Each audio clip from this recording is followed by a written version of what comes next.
Vamos abrir a palavra de Deus em Gênesis capítulo 6, os 10 primeiros versos. Gênesis capítulo 6, os 10 primeiros versículos. Como se foram multiplicando os homens na terra, e lhes nasceram filhas, vendo os filhos de Deus que as filhas dos homens eram formosas, tomaram para si mulheres, as que entre todas mais lhe agradaram.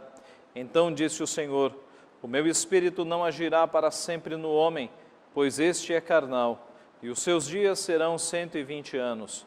Ora, naquele tempo havia gigantes na terra, e também depois, quando os filhos de Deus possuíram as filhas dos homens, as quais lhe deram filhos, estes foram valentes, varões de renome na antiguidade.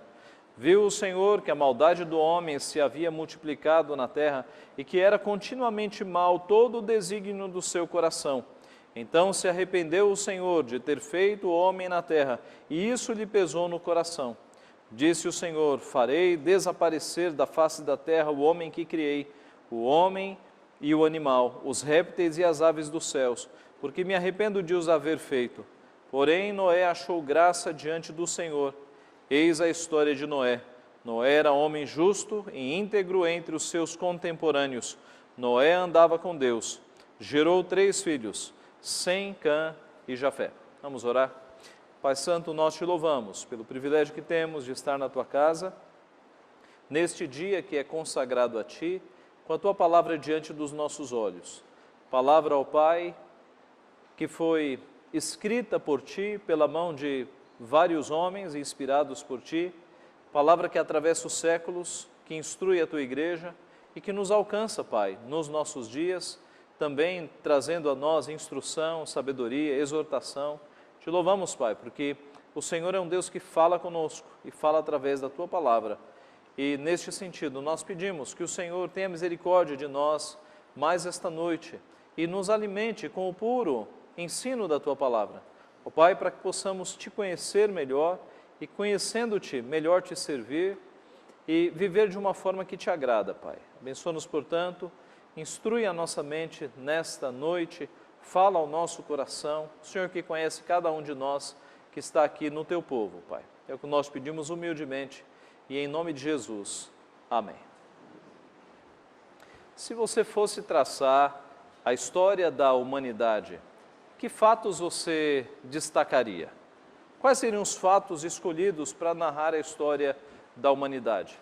Talvez você pensasse nas 2 grandes guerras, na Revolução Industrial, na Reforma Protestante, no homem pisando na lua. Talvez você pensasse em termos bíblicos nos principais eventos da história da Bíblia: criação do mundo, dilúvio, Torre de Babel, queda de Jerusalém, 586, Babilônia, nascimento de Cristo, Pentecostes. Talvez você definisse por áreas temáticas. O fato é, meus irmãos, que é possível nós olharmos para a história da humanidade e dividirmos em 3 etapas. E já foi falado aqui, se eu não me engano, por Jacó. Criação, queda e redenção. Criação, queda e redenção. Essas 3 palavras resumem toda a história. Deus fez o mundo, o ser humano caiu, houve a queda no pecado, e a partir daí Deus providenciou a redenção, não apenas a redenção do ser humano, mas a redenção de todas as coisas, do universo, de tudo que foi afetado pela queda. Essa é a grande história, a história da redenção.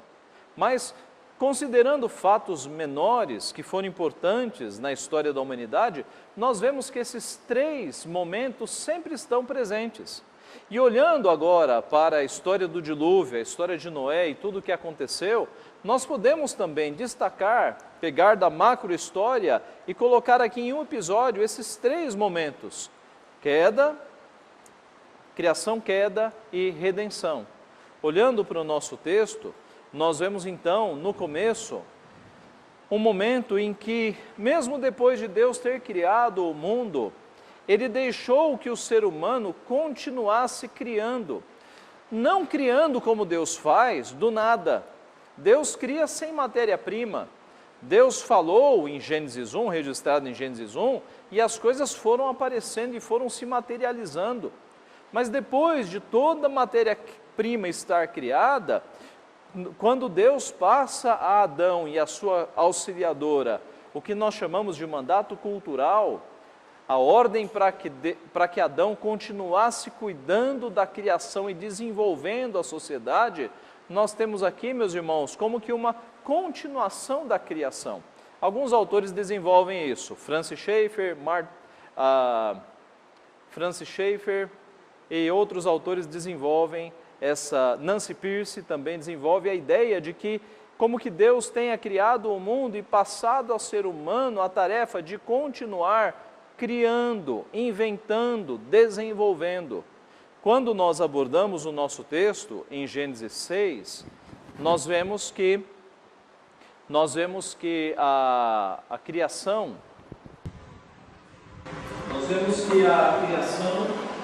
ela, em Gênesis 6 nós temos um momento dramático na história da humanidade, quando o texto descreve que a violência chegou a níveis, o pecado chegou a um nível de fato insuportável para Deus. Deus decidiu acabar com toda a sua criação e acabar até com os animais criados, reservando apenas um exemplar, um casal de cada espécie. Nós vemos que antes do mundo chegar a esse estado de pecaminosidade, o mal ele foi se aumentando. No último domingo, nós tivemos o relato do primeiro fratricídio ocorrido na história. Um irmão matando o outro irmão. Como é que a história evoluiu de um fratricídio até chegar a...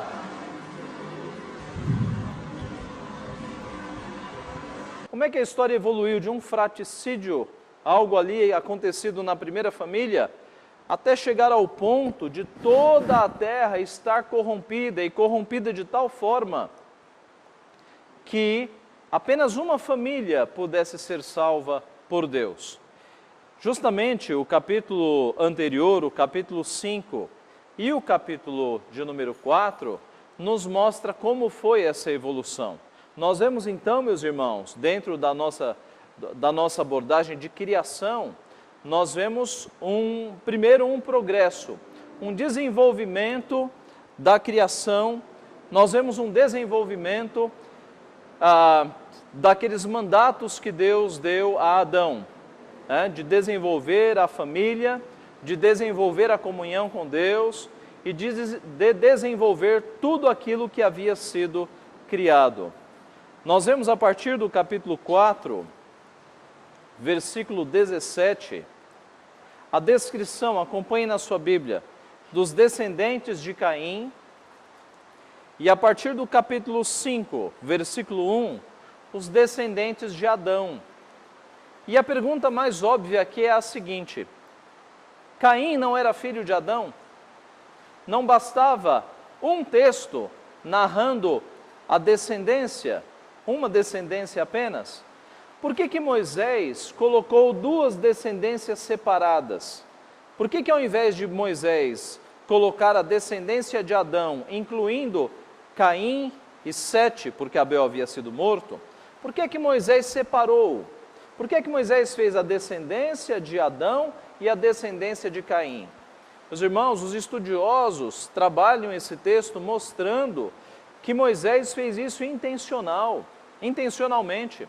Moisés quis destacar aqui a semente da mulher, de onde nasceria o Messias que esmagaria a cabeça da serpente, a descendência de Adão, e Moisés registrou a descendência ímpia, a descendência da serpente, a descendência daqueles homens que não serviram a Deus, por isso a descendência de Caim. Quando nós analisamos, meus irmãos, o culto que Abel e Caim apresentaram, nós vimos que Caim não era piedoso, nós vimos que Caim não tinha fé em Deus, nós vimos que Caim não foi um homem temente ao Senhor. É por isso que ele ganha uma descendência, os seus descendentes são de fato a descendência da serpente. Agora, mesmo depois que nós temos o pecado entrando no mundo e já o primeiro assassinato, nós vemos que o chamado mandato cultural, ou seja, o desenvolvimento da cultura, ele caminha nas duas descendências. Tanto os descendentes que continuaram servindo ao Senhor, os descendentes de Adão e de Sete, eles continuaram desenvolvendo a sociedade, como os descendentes de Caim. Isso nós vemos aqui a partir do capítulo 4, verso 17. Nesse versículo, nós temos a informação que Caim, com a sua mulher, a sua mulher concebeu, deu à luz a Enoque. Caim edificou uma cidade e lhe chamou Enoque, em homenagem ao seu filho.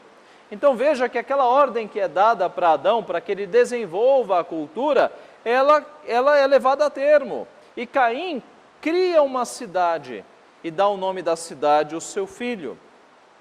Nós vemos, meus irmãos, que nesta cidade, na cidade de Enoque, a cultura foi sendo desenvolvida.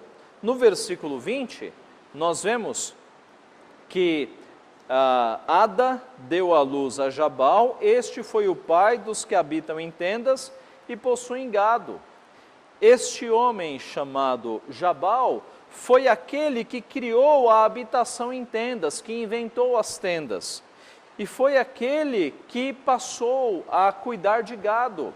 Olha aqui o mandato cultural sendo desenvolvido. No versículo seguinte nós temos Jubal, o pai de todos os que tocam harpa e flauta. Esse Jubal foi o inventor da harpa e o inventor da flauta. Veja aqui a música sendo desenvolvida. Na sequência você tem Tubal-Caim.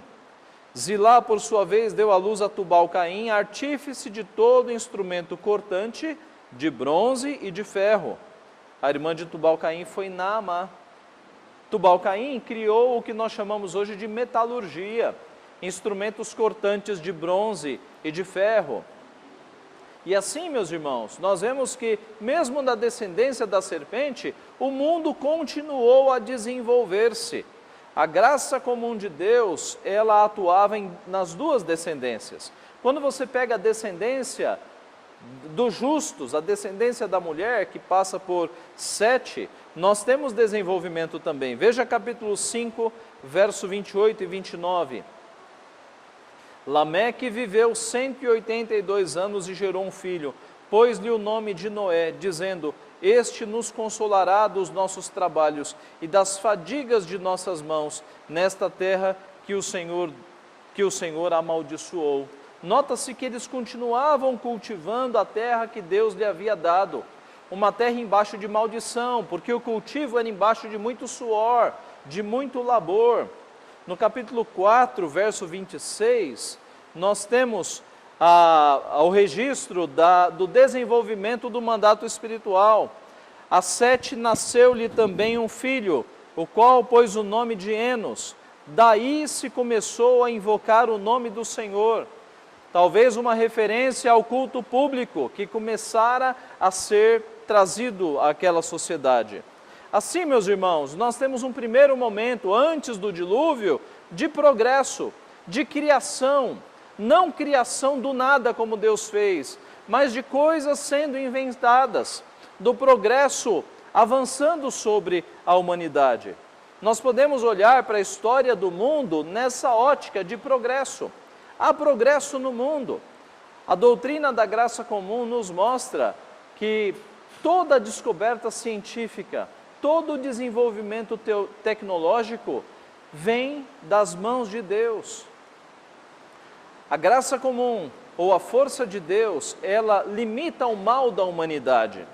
A humanidade não acaba em guerras porque Deus põe a mão, porque Deus limita, Ele coíbe o mal da sociedade. Por outro lado, a sociedade avança porque Deus como que dispensa ou despeja fagulhas da sua sabedoria. E os homens recebem essas fagulhas e a medicina, a tecnologia avançam, vacinas são descobertas, doenças recebem a sua cura, instrumentos de tecnologia são feitos, são criados, são fagulhas da sabedoria de Deus, porque toda a sabedoria que existe no universo tem apenas uma fonte, e essa fonte é o nosso Deus. Então, no primeiro momento aqui, nós temos um momento de desenvolvimento mesmo com o pecado. É o nosso primeiro ponto, criação. O segundo ponto é a queda, ou corrupção. Nós temos, meus irmãos, o ser humano usando aquilo que Deus lhe deu de sabedoria e entortando essas coisas para desagradar a Deus. Os animais que Deus deu para o desenvolvimento da pecuária, num momento eles viram animais para sacrifícios idolátricos, para sacrifícios da idolatria. A metalurgia, que foi criada em uma das descendências, que nós já vimos, ela aos poucos vai servindo para utensílios de idolatria, para armas, para matar o próximo. Os instrumentos musicais também, que foram dados para o bem, eles vão se transformando em instrumentos de adoração para outros deuses. Você nota que, num primeiro momento, Deus fez tudo bom, mas a queda, o pecado humano começou a turvar e atrapalhar todas as coisas, fazendo com que coisas que haviam sido criadas para glorificar a Deus, agora sejam utilizadas para desonrar o nome de Deus. Nós temos, meus irmãos, não apenas a cultura sendo pervertida e a adoração, mas a família também. Veja no capítulo 4, verso 19. Capítulo 4, verso 19. Na linhagem da serpente, descendentes de Caim, Lameque tomou para si 2 esposas. O nome de uma era Ada e a outra se chamava Zilá. Ada deu à luz a Jabal. Este foi o pai dos que habitam em tendas e possuem gados. Verso 23. E disse Lameque às suas esposas, Ada e Zilá, ouvi-me, vós mulheres de Lameque, escutai o que passo a dizer-vos. Matei um homem porque ele me feriu, e um rapaz porque me pisou. 7 vezes se tomará a vingança de Caim, de Lameque, porém, 70 vezes 7. A cultura havia sido corrompida, a espiritualidade, a adoração já havia sido corrompida, e agora nós temos a família sendo corrompida. Deus estabeleceu que o homem se une à sua mulher e os dois formam uma só carne. Mas eis que aqui nós temos o primeiro registro de poligamia, com esse homem chamado Lameque. Diz o texto que, ao contrário do que Deus havia estabelecido, Lameque tomou 2 esposas para si. E o texto diz mais que esse Lameque era tão prepotente que ele matou 2 homens. Ele matou um homem por vingança, matei um homem porque ele me feriu, e um rapaz porque me pisou, um assassinato por motivo fútil. E mais, além desses 2 assassinatos que ele cometeu, ele se gaba, ele constrói um poema que possivelmente fosse uma música. No texto da sua Bíblia, muito provavelmente, a formatação desse parágrafo está centralizada. Por quê? Aqui aponta-se para um poema, possivelmente uma música. Então a ideia é que esse Lameque, ele é um polígamo, ele mata 2 homens e ele ainda faz uma música, se gabando do seu feito. E se gaba tanto que o final da música é 7 vezes se tomará vingança de Caim, de Lameque, porém, 70 vezes 7. Ou como no bom nordestino, se Caim era valente, eu sou 10 vezes mais. Foi isso que Lameque fez aqui. Então note o progresso da corrupção, o progresso da violência por conta do pecado.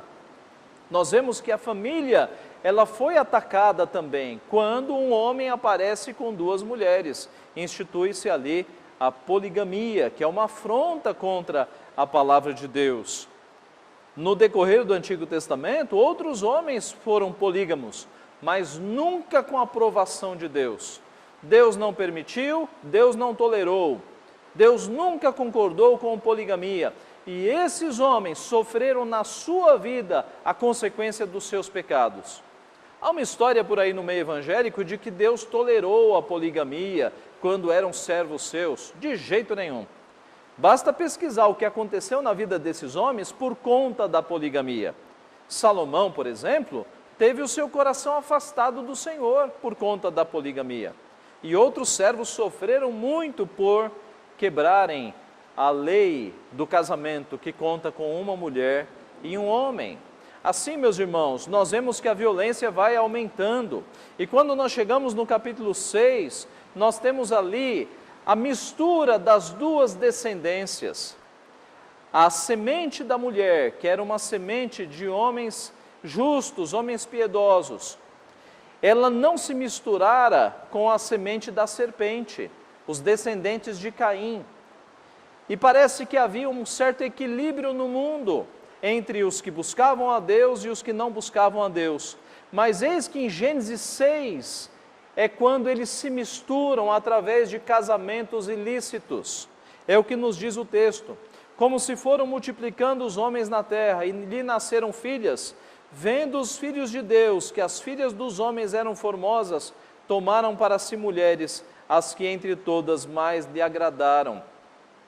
Filhos de Deus aqui é uma referência, meus irmãos, à descendência da mulher. E filhas dos homens, uma referência à descendência de Caim. E aqui, nesse texto, quando as duas descendências se misturam, através dos casamentos mistos, através de homens que temiam a Deus e mulheres que não temiam a Deus, aí você não tem mais equilíbrio.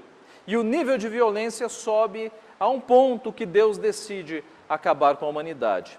Esse é um texto difícil.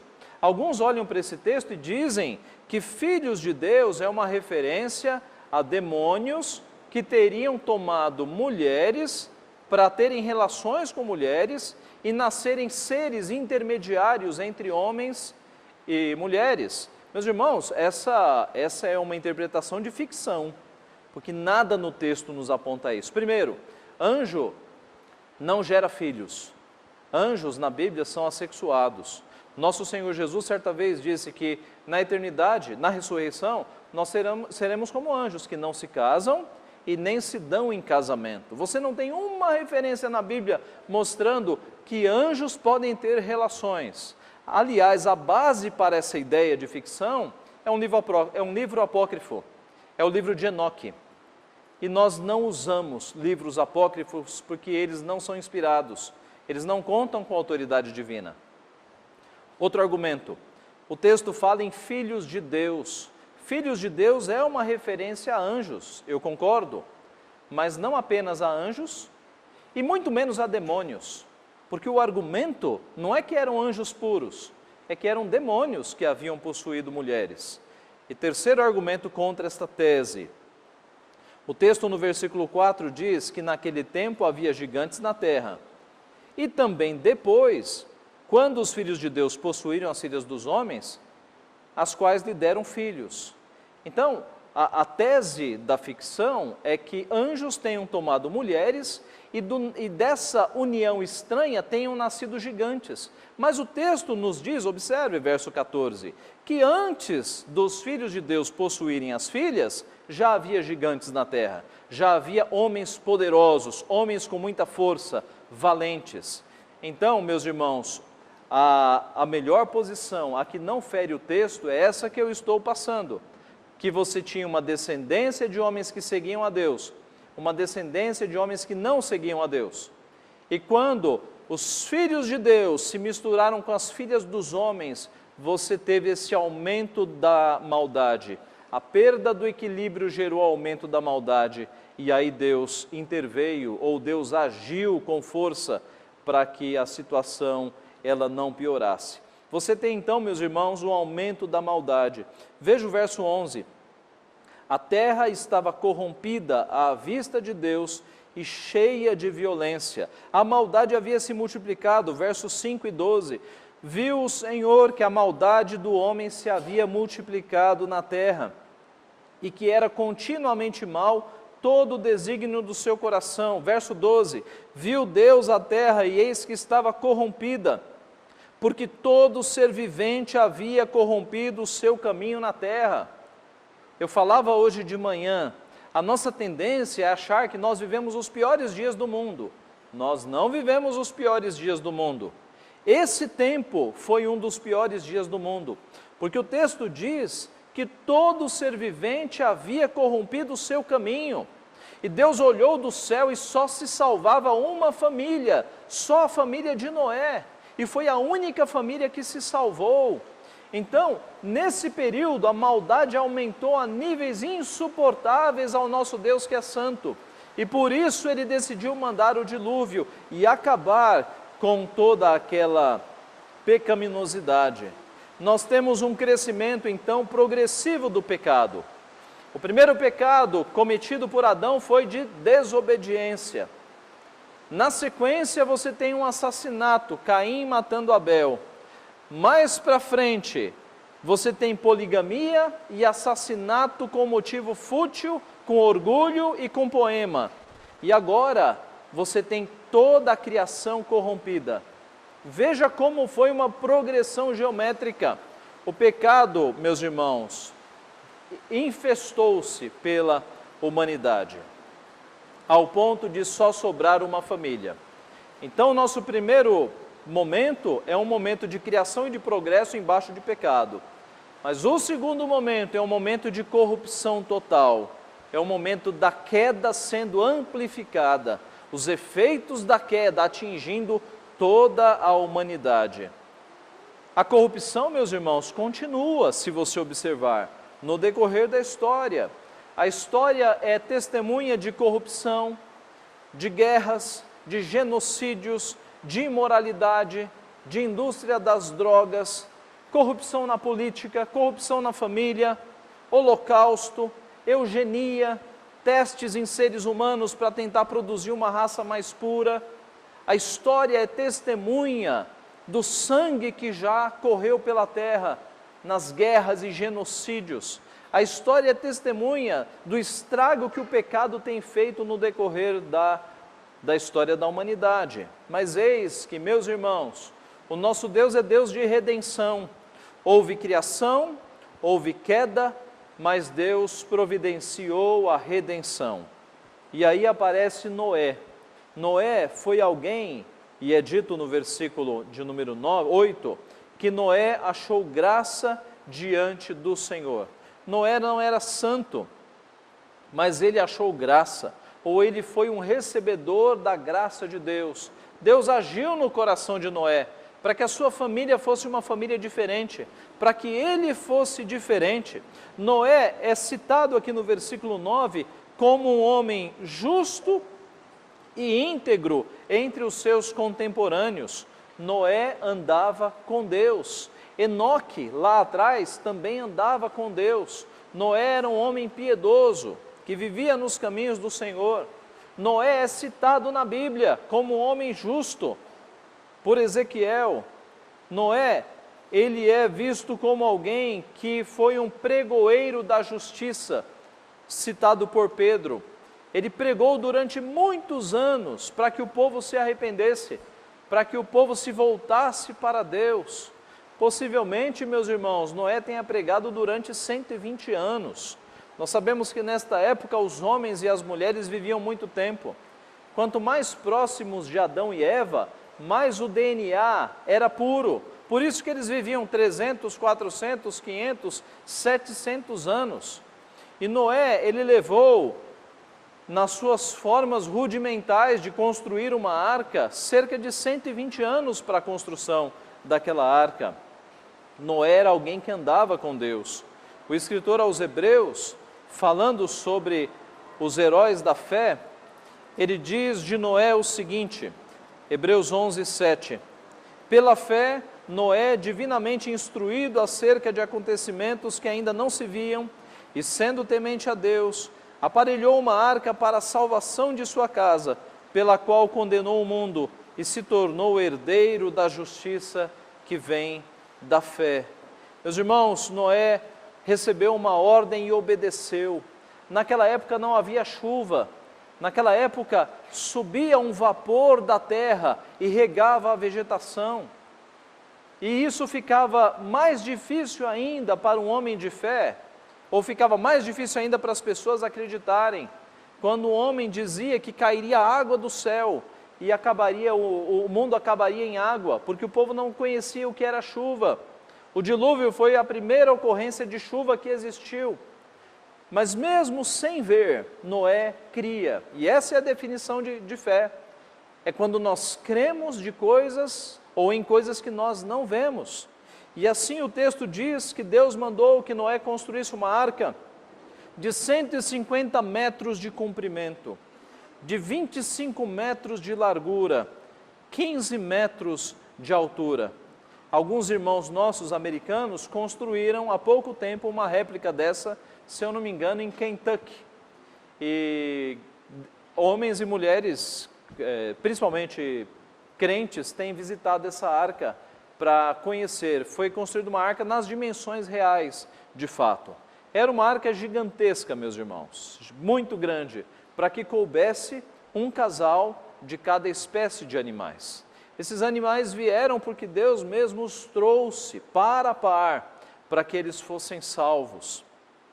A construção, tudo indica, pelo relato aqui de Gênesis 6:3, tenha durado 120 anos. Quando nós vemos, os seus dias serão 120 anos. Durante 40 dias e 40 noites choveu sobre a terra. As comportas do céu abriram e água desceu sobre a terra. E foi muita água, meus irmãos. Há uma discussão se o dilúvio teria sido só naquela região ou um dilúvio global. E a tese melhor, a tese que mais se harmoniza é que foi um dilúvio global mesmo. Porque as águas, as comportas do céu se abriram e houve uma inundação de proporções que, diz o texto, até o monte mais alto foi coberto. E nós vemos isso no capítulo 6, verso 17, porque estou para derramar águas em dilúvio sobre a terra, para consumir toda a carne em que há fôlego de vida debaixo dos céus. Tudo o que há na terra perecerá. Foi um evento de proporções mundiais e catastróficas, porque Deus acabou com toda a sua criação, guardando apenas um exemplar de cada espécie. Mas nós vemos, meus irmãos, que por meio desse julgamento, Deus restaurou a sua criação. A criação atingiu níveis de maldade nunca vistos antes. E Deus trouxe a redenção. Deus fez com que a sua criação fosse preservada, ela não se perdesse toda. Preservou uma família e preservou um casal de cada animais. Nós temos então, meus irmãos, Deus agindo para salvar a humanidade. Na sequência do texto, no final do relato do dilúvio, nós temos Noé descendo da arca com a sua família e erigindo um altar para prestar um culto ao Senhor. Você vê que o mandato espiritual continua. Noé continuava andando com Deus e ele presta culto. E nós vemos que Deus, meus irmãos, descansa o seu arco. Deus faz um sinal que seria o sinal de que a terra não seria mais punida, não seria mais destruída por água, o que nós conhecemos como o arco-íris.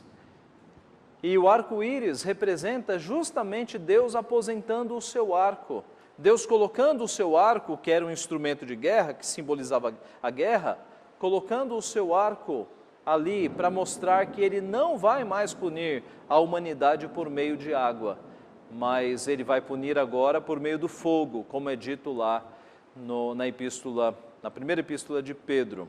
Meus irmãos, nós temos então aqui a criação e o desenvolvimento da criação. Nós temos a queda e a corrupção da queda, mas nós temos sobretudo a redenção, a salvação. Deus intervindo de tal forma que agora Ele restaura a ordem do planeta.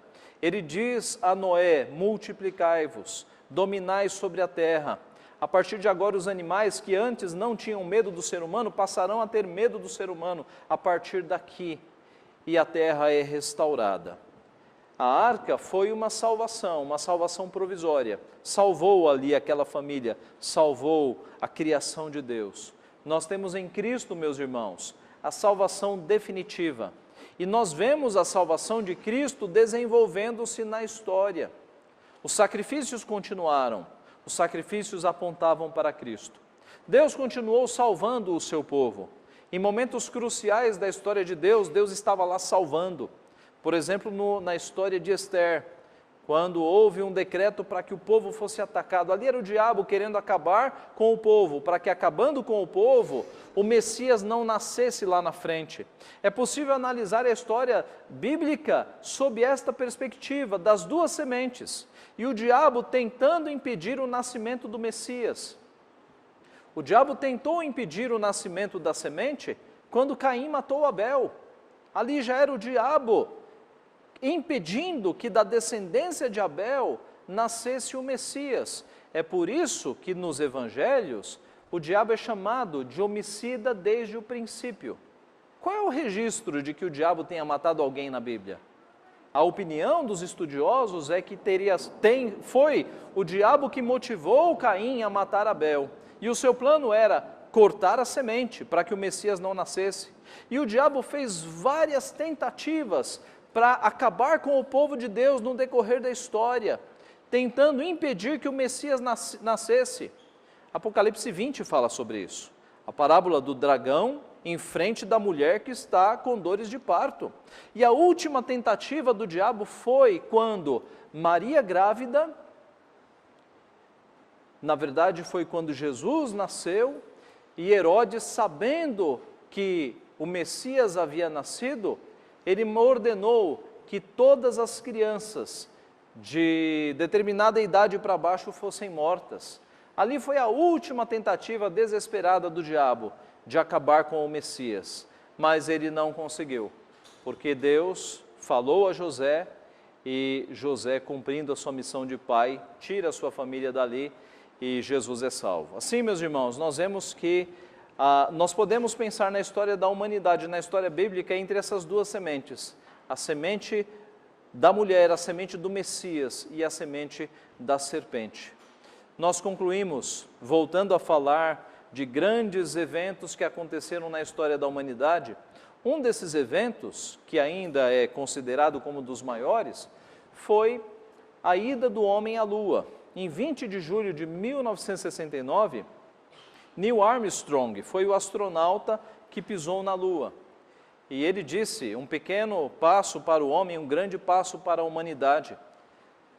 Na sequência, o presidente norte-americano, Richard Nixon, foi à cadeia nacional e ele disse num discurso muito inflamado: este é o dia mais importante para a humanidade, o dia em que o homem pôs os pés na Lua. Billy Graham, pastor evangélico, corrigiu Richard Nixon e ele disse assim: o dia mais importante para a humanidade não foi o dia em que o homem pôs os pés na Lua, mas sim o dia em que Deus pôs os seus pés na terra. Esse foi o dia mais importante. Sem dúvida nenhuma, o ápice da humanidade foi quando Deus encarnou. Foi quando Deus pôs os pés na terra.